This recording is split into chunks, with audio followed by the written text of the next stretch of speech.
윤석열 대통령의 기자회견 이후 전국 상황 짚어보겠습니다. 국회팀 김지영 기자 나와 있습니다. 어서 오세요. 예.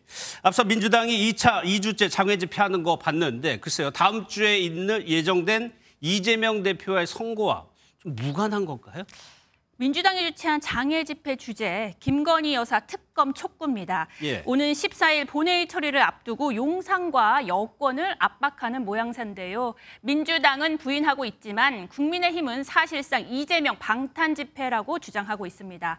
이런 이유에서 오는 15일 공직선거법, 25일 위증교사, 1심 선고 모두 유죄가 나오면 집회 동력이 급격히 약화할 것으로 보고 있습니다. 국민의힘이 민주당을 상대로는 한 목소리를 내고 있는 것 같은데 기자회견 이후에요. 친한 갈등이 끝났다고 봐야 됩니다. 일단 윤석열 대통령이 김 여사 활동 중단과 특별감찰관 수용을 하면서 친한계의 반발은 수면 아래로 들어간 상황입니다. 기자회견 직후에는 친한계의 불만이 터져 나왔지만 한동훈 대표가 중요한 건 실천이라고 평가하자 친한계도 말을 아끼는 모습입니다. 하지만 특감 추진 하나로 간극이 좁혀지긴 어려울 것이란 전망도 있습니다. 친한계 의원들에게 물어보니 특감은 민주당의 김건희 여사 특검 공세를 차단하는 최소한의 수단이라며 김 여사 관련 논란이 더 이상 불거지지 않는 것이 관건이라고 했습니다. 예, 중요한 건 민심일 겁니다. 그런데 대통령 지지율이 더 떨어지고 있다. 이런 조사도 나오고 있고 이를 좀 한동훈 대표가 어떻게 보고 있을지도 좀 궁금해요. 말씀하신 대로 한 대표가 고민하는 지점이 바로 이겁니다. 예.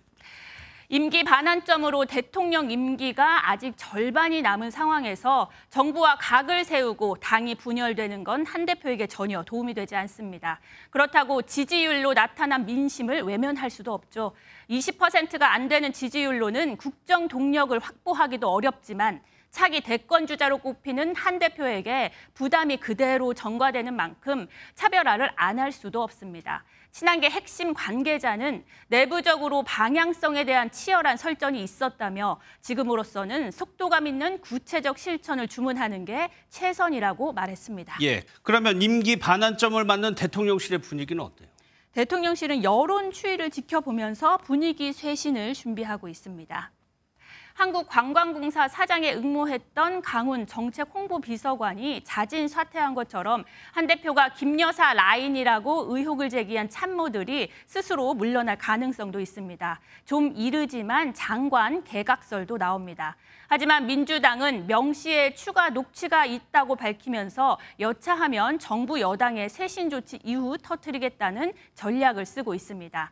윤종근 민주당 원내대변인은 유일한 해결책은 모든 것을 사실대로 밝힐 수 있는 특검뿐이라고 말했습니다. 여권 지도부 한 인사는 가장 우려스러운 건 민주당이 명 씨와 대통령 또는 김 여사 음성이 담긴 녹취를 가지고 있느냐라며 신중한 대응이 필요한 이유라고 분위기를 전했습니다. 알겠습니다. 잘 들었습니다. 김지영 기자였습니다.